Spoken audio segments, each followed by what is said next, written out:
Injili ya Marko mtakatifu sura ya 8. Katika siku zile, kwa vile ulivyokuwa mkuu tena ule mkutano, nao wamekosa kitu cha kula, akawaita wanafunzi wake akawaambia, nawahurumia mkutano kwa sababu yapata siku 3 wamekaa nami, wala hawana kitu cha kula. Nami nikiwaaga waende zao nyumbani kwao hadi wanafunga, watazimia njiani, na baadhi yao wametoka mbali. Wanafunzi wake wakamjibu, je, ataweza wapi mtu kuwashibisha hawa mikate hapa nyikani? Akawauliza, mnayo mikate mingapi? Wakasema 7. Akawaagiza mkutano waketi chini, akaitwaa ile mikate 7, akashukuru, akaimega, akawapa wanafunzi wake wawaandikie, wakawaandikia mkutano. Walikuwa na visamaki vichache, akavibarikia, akasema, wawaandikie na hivyo pia.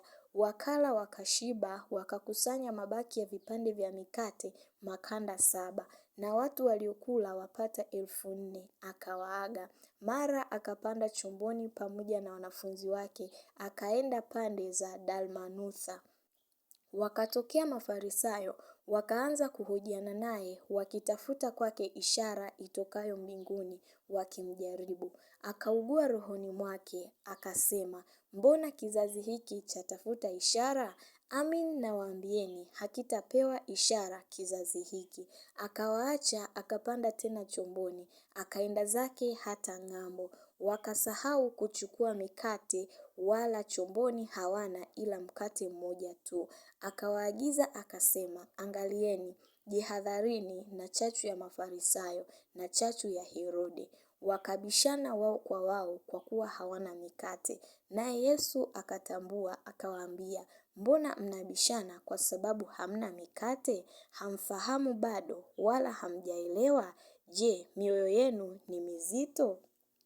Mna macho hamuoni, mna masikio hamsikii, wala hamkumbuki? Nilipoivunja ile mikate 5 na kuwapa wale 5,000, mlichukua vikapu vingapi vimejaa vipande? Wakamwambia 12. Na ile 7 kuwapa wale 4,000, mlichukua makanda mangapi yamejaa vipande? Wakamwambia 7. Akawaambia, hamjafahamu bado? Wakafika Bethsaida, wakamletea kipofu, wakamsihi amguse. Akamshika mkono yule kipofu, akamchukua nje ya kijiji, akamtemea mate ya macho, akamwekea mikono yake, akamuuliza, waona kitu? Akatazama juu, akasema, naona watu kama miti inakwenda. Ndipo akaweka tena mikono yake juu ya macho yake, naye akatazama sana, akawa mzima, akaona vyote wazi wazi. Akampeleka nyumbani kwake akisema, hata kijijini usiingie. Akatoka Yesu na wanafunzi wake, wakaenda kwenye vijiji vya Kaisaria Filipi, na njiani akawauliza wanafunzi wake akasema, watu huninena mimi kuwa ni nani? Wakamjibu, Yohana Mbatizaji, wengine Elia, wengine mmojawapo wa manabii. Naye akawauliza, na ninyi mnasema ya kuwa mimi ni nani? Petro akamjibu akamwambia, wewe ndiwe Kristo.